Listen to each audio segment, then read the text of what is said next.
오늘은 3월 14일입니다. 목요일 함께 나눌 말씀은 이사야 52장 1절로 10절까지 말씀 제가 봉독해 올리겠습니다. 시온이여 깰지어다 깰지어다 내 힘을 낼지어다 거룩한 성 예루살렘이여 내 아름다운 옷을 입을지어다.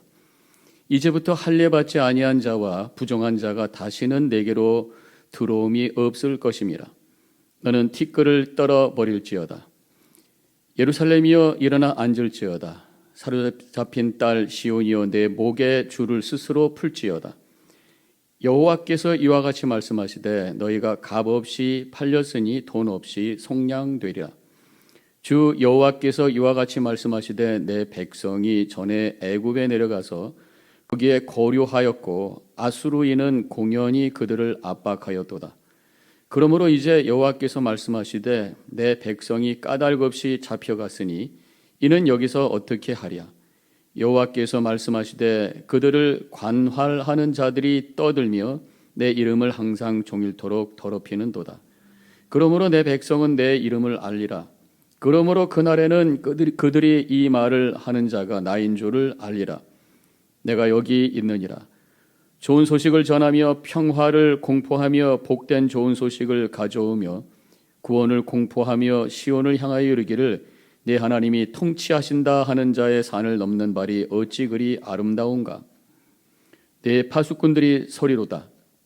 그들이 소리를 높여 일제히 노래하니 이는 여호와께서 시온으로 돌아오실 때에 그들의 눈이 마주 보리로다. 너 예루살렘의 황폐한 곳들아 기쁜 소리를 내어 함께 노래할지어다. 이는 여호와께서 그의 백성을 위로하셨고 예루살렘을 구속하셨습니다. 여호와께서 열방의 목전에서 그의 거룩한 팔을 나타내셨으므로 땅끝까지도 모두 우리 하나님의 구원을 보았도다. 아멘. 기도하겠습니다. 오늘 주신 말씀 통해 주님의 뜻을 찾기 원합니다. 영의 귀가 열려지고 우리의 마음의 문이 활짝 열려져서 말씀이 담겨지는 이 시간이 되게 하여 주시옵소서. 예수님의 이름으로 기도합니다. 아멘. 오늘 52장이 시작되면서 1절에서 깰지어다 깰지어다 누워서 자고 있는 사람을 막 흔들어 깨우는 듯한 그런 말씀이 바로 1절의 말씀입니다. 이스라엘 백성들이 잠자고 있다고 하는 것이에요. 역사적인 상황이 그 배경이 어떤가 한번 생각해 보면 이스라엘 백성들이 바벨론의 포로로 잡혀가서 포로로 노역을 하고 있습니다. 땀을 뻘뻘 흘리면서 매일매일 노역을 하고 있어서 부지런히 사는 상황입니다. 그런데 영적으로는 잠자고 있다고 하는 것이에요. 소망을 잃어버리고 기쁨을 잃어버리고 믿음도 잃어버리고 그저 쳇바퀴 도는 것처럼 아침이면 일터에 나갔다가 저녁이면 돌아오고 그렇게 넋이 빠진 사람처럼 영적으로 잠자고 있는 그런 상태라는 거죠. 하나님께서 깰지어다 깰지어다 정신 차려라 깨어서 나를 바라봐라 그렇게 말씀하고 있는 거죠. 우리가 열심히 삽니다. 우리에게 주어진 사업 또 직장에서 열심히 또 자녀들을 위해서 가족을 위해서 열심히 살아요. 그런데도 그것이 영적으로 자고 있는 모습일 수가 있다는 것입니다. 소망이 없고 목적이 없이 하나님을 바라보지 아니하고 그저 흘러가는 대로 살고 있다면 영적으로 잠자고 있다고 하는 것입니다. 말씀과 기도가 없으면 영적으로 잠자고 있는 것이에요. 즉 영적으로 깨어난다고 하는 게 뭡니까? 하나님과 영적으로 교통하는 것입니다. 물질 세계에 우리가 머물러 있지만 거기에만 머물러 있는 것이 아니라 영적 세계와 연결이 되는 것이에요. 우리가 현재 살고 있지만 거기에만 머무는 것이 아니라 미래를 향해 비전을 가지고 나아가는 것입니다. 바로 그것을 연결하는 것이 바로 말씀과 기도라는 거죠. 말씀을 통해 하나님의 소망의 메시지를 가지고 미래를 향해 나가게 되고 기도를 통해 하나님과 영적으로 교제하며 주님을 향해 나가게 되는 것이죠. 미래를 향해 열고 하나님을 향해 열려진 그 모습이 바로 깨어있는 모습이라고 하는 것입니다. 여러분들 깰지어다 깰지어다 우리를 깨우시는 주님의 음성을 듣기를 축원합니다. 계속해서 1절에 내 힘을 낼지어다. 깨었으면 힘을 내라는 거예요. 잠자고 있는 상황 속에 있으면 힘이 없습니다. 사람이 막 깊은 잠이 있으면 어버가도 모르겠다 이렇게 얘기하잖아요. 힘이 하나도 없는 거예요. 아무런 반응을 못합니다. 깨어나야 돼요. 깨어나고도 빨리 정신을 차려야 돼. 그때 힘을 낼 수가 있다고 하는 것입니다.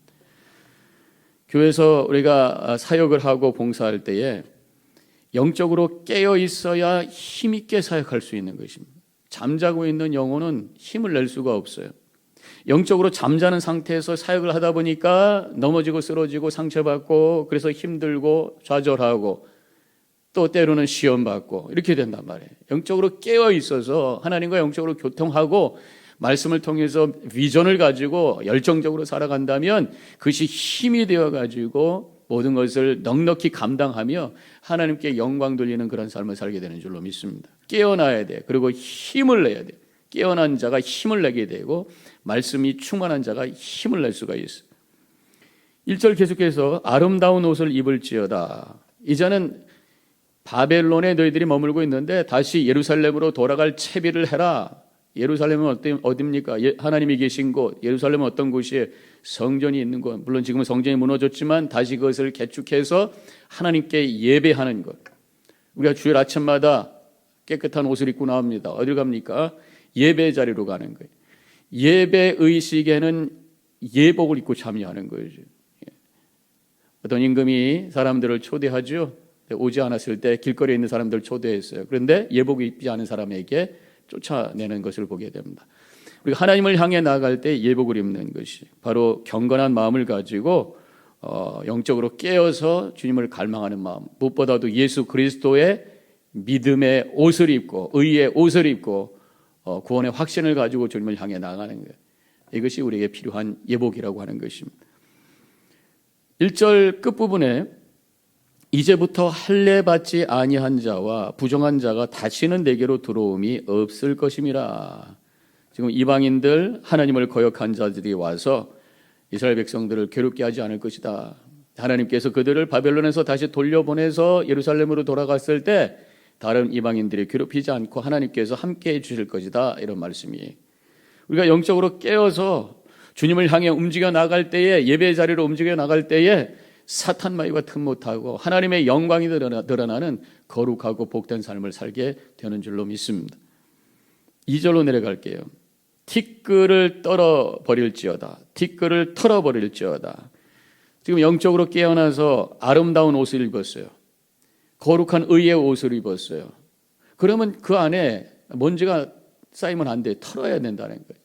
우리가 예수 그리스도를 믿어서 의로운 존재라고 하나님께서 인정해 주셨으면 이제 나의 죄된 모습을 버려야 된다는 거죠. 이스라엘 백성들이 다시 예루살렘으로 돌아간다면 지금까지 있었던 바벨론의 삶을 청산해야 된다는 것입니다. 노예의 근성, 부정적이었던 마음, 불신의 마음, 주저앉았던 그런 좌절의 마음 다 내려놓고 주님 바라보며 소망을 가지고 거룩한 마음을 가지고 힘있게 나가라, 그런 말씀입니다.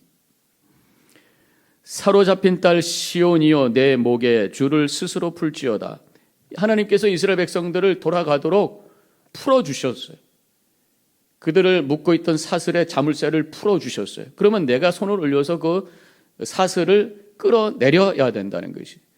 하나님께서 예수 그리스도를 통해서 우리가 묶였던 모든 죄보로부터 죽음으로부터 풀어주셨어요. 우리가 그것을 믿음을 가지고 확신을 가지고 그 자리에서 일어나서 자유인으로 살아야 된단 말이에요. 우리 하나님께서 예수님을 통해서 우리에게 이렇게 자유를 주셨음에도 불구하고 그 메시지가 있음에도 불구하고 불신 가운데 있다면 우리가 자유를 경험하지 못하고 누리지 못하는 어리석은 자가 된단 말씀이에요. 이미 하나님이 주신 복음을 믿었다면 확신을 가지고 주님의 자녀답게 어깨를 펴고 가슴을 펴고 자신감 있게 살아야 된다는 말씀이에요. 예수 믿는다고 하면서도 복음을 들었다고 하면서도 여전히 죄와 근심과 걱정과 문제 속에서 묶여서 살고 있는 그런 어리석은 자들이란 말이죠. 결단하고 그것을 다 내려놓고 힘있게 나아갈 때에 이미 하나님께서 우리에게 주어진 그 자유와 기쁨과 능력을 바라면서 승리의 삶을 살게 되는 줄로 믿으시기를 바랍니다. 이렇게 이스라엘 백성들을 포로로 돌아가게 하시는데 하나님의 구원의 목적이 뭡니까? 무엇보다도 이스라엘 백성들에게 기쁨을 주기를 원하시는 거예요. 그들이 묶였던 자리에서 다시 예루살렘으로 돌아감으로 말미암아 하나님의 구원의 그 은혜를 경험하고 기뻐하며 찬양하며 하나님께 영광 돌리는 삶을 살기를 원하시는 거죠. 동시에 하나님이 누구신지를 알게 하신다고 하는 것입니다. 지난 주일 저희 교회에서도 제가 설교 말씀을 했던 그 제목이 건져내심과 드러내심. 출애굽의 역사를 통해서 하나님께서 이스라엘 백성들을 건져내시고 그 역사를 통해서 당신을 드러내기를 원하신다. 그래서 나는 여호와라 이렇게 말씀하십니다. 마찬가지입니다. 지금 바벨론에서 이스라엘 백성들을 구원하신 것도 똑같아요. 그들을 건져내신 다음에 당신을 그들에게 알려주시기 원하신단 말이죠. 드러내기를 원하신단 말이에요. 바로 그것이 6절에 있는 말씀입니다. 그러므로 내 백성은 내 이름을 알리라. 그러므로 그날에는 그들이 이 말을 하는 자가 나인 줄을 알리라. 내가 여기 있느니라. 너희는 내가 누군 줄 알라. 그런 말씀이잖아요. 이 구원의 역사를 통해서 하나님이 당신 누구신지를 드러내신다. 그런 말씀. 내 이름을 알리라. 내 이름을 알라. 나는 여호와라. 그런 말씀이. 하나님은 스스로 있는 자로 모든 것을 존재케 하시는 근원이시면서 동시에 이스라엘 백성 속의 역사 속에 참여하셔서 그들과 언약하시고 이끄시는 구원의 하나님. 이 4절과 5절 말씀 읽지는 않겠습니다만은 바로 출애굽에서 역사하셨던 하나님, 아수르를 이기게 하셨던 하나님, 그리고 지금 바벨론에서 다시 한번 풀어주시는 하나님, 구원의 하나님. 신약시대에 살고 있는 우리들에게는 예수 그리스도를 통해서 죄와 사망으로부터 우리를 구원해 주시는 하나님, 구원자 하나님, 은혜 하나님, 그것이 바로 우리가 고백하기를 원하시는 하나님의 모습인 줄로 믿습니다. 하나님은 당신을 알려주신다고 하는 것입니다. 그러면서 6절 끝부분에 보니까 내가 여기 있느니라. 우리가 하나님이 어떤 분입니다라고 하는 것을 말로만 고백하는 것이 아니라 그 하나님이 여기 계십니다라고 하는 것을 체험하기를 원하신다고 하는 것입니다. 하나님은 멀리 저 어디에 계신 분이 아니라 우리의 삶의 한 복판에 계시는 분인 줄로 믿습니다. 지금 이 시간에 나와 함께 하시는 분이신 줄로 믿습니다. 그분은 살아 계시기 때문에 우리는 그분의 존재와 현존을 분명히 느낄 수 있다고 하는 것이, 기도하면서 주님을 갈망하면서 주님을 바라볼 때 그 하나님의 임재가 체험되고 그 임재가 체험됐을 때 우리는 이 삶을 초월하는 은혜와 감격 속에서 승리의 삶을 살게 되는 줄로 믿습니다. 우리 하나님은 당신이 누구신지를 우리가 고백하기를 원하시고 동시에 하나님께서 내가 여기 있느니라 하나님의 현존을 체험하기를 원하시고 입으로 고백하고 동시에 우리의 영혼으로 그 하나님의 임재를 체험하며 믿음 안에 승리의 삶을 살아가시기를 축원합니다. 오늘 말씀의 7절에 보면 좋은 소식을 전하며 평화와 공포하며 복된 좋은 소식을 가져오며 구원을 공포하며 시온을 향하여 이르기를 네 하나님이 통치하신다 하는 자의 산을 넘는 발이 어찌 그리 아름다운지요. 마지막 한 가지가 더 단계가 남아있어요. 이렇게 하나님을 안 자, 하나님의 임재를 체험한 자는 거기서 좋습니다, 감사합니다 끝나는 것이 아니라 선포하라는 거예요. 선포하라는 게 좋은 소식을 전하며 평화를 공포하며 복된 좋은 소식을 가져오며 구원을 공포하며 선포하라고 하는 것입니다. 이래 선포하는 자들의 발이 어찌 그리 아름다운지요. 당시에는 인터넷도 없고 전화도 없고 그러니까 어떤 소식을 전하려면 전령이 뛰어가야 된단 말이에요. 뛰어갈 때에 그 발이 부르트고 또 신발도 더러워지고 뛰어다니니까 말도 타고 가겠습니다마는 땀도 흘리고 얼마나 아름답지 못하겠어요. 그런데 그 소식이 아름답기 때문에 그 사람 존재도 아름다워진다고 하는 것입니다. 우리가 어떤 소식을 전하느냐에 따라서 나의 삶의 가치가 만들어지는 것입니다. 복음을 받은 성도들은 그 입을 통해서 복음이 선포되어야 될 줄로 믿습니다. 복음은 예수 그리스도시에요. 더 나아가서 우리를 통해서 많은 사람들에게 기쁨을 줄 수 있는 그러한 이야기들이 입을 통해서 나와야 돼. 긍정적인 메시지, 격려의 말씀, 사랑의 메시지, 이런 것들이 흘러나올 때에 그 삶의 모습이 귀하고 아름답고 가치 있어지게 되는 줄로 믿습니다. 그 사람의 말에 의해서 그 사람의 존재의 가치가 만들어진다고 하는 것입니다. 이제 우리가 살아갈 때에 많은 사람들을 만나게 돼요. 그 사람들에게 우리가 어떤 것을 전하는가? 복음의 소식, 좋은 소식, 아름다운 소식, 아름다운 말들이 입으로부터 흘러감으로 우리의 삶을 통해서도 이 복음이 드러남으로 말미암아 아름답고 귀한 존재로 하나님께 영광 돌리고 주님 앞에 쓰임받는 거룩한 삶이 되어주시기를 주님의 이름으로 간절히 축원합니다. 기도하겠습니다. 감사합니다. 하나님, 저희들 주님의 부르심에 응답하며 믿음 안에 살게 해주심을 감사합니다. 행여나 지금 잠자고 있는 영혼이 있다면 깨어나게 해주시고 힘을 내게 해주시고 거룩한 아름다운 옷을 입고 주님을 향해 달려갈 수 있는 저희들 되게 하여 주옵소서. 주님을 알고 주님을 체험하고 주님의 소식을 증거하는 아름답고 복된 소식을 증거하는 복되고 아름답고 가치 있는 존재로 하나님께 영광 돌리게 하여 주시옵소서. 감사하며 예수님의 이름으로 간절히 축원합니다. 아멘.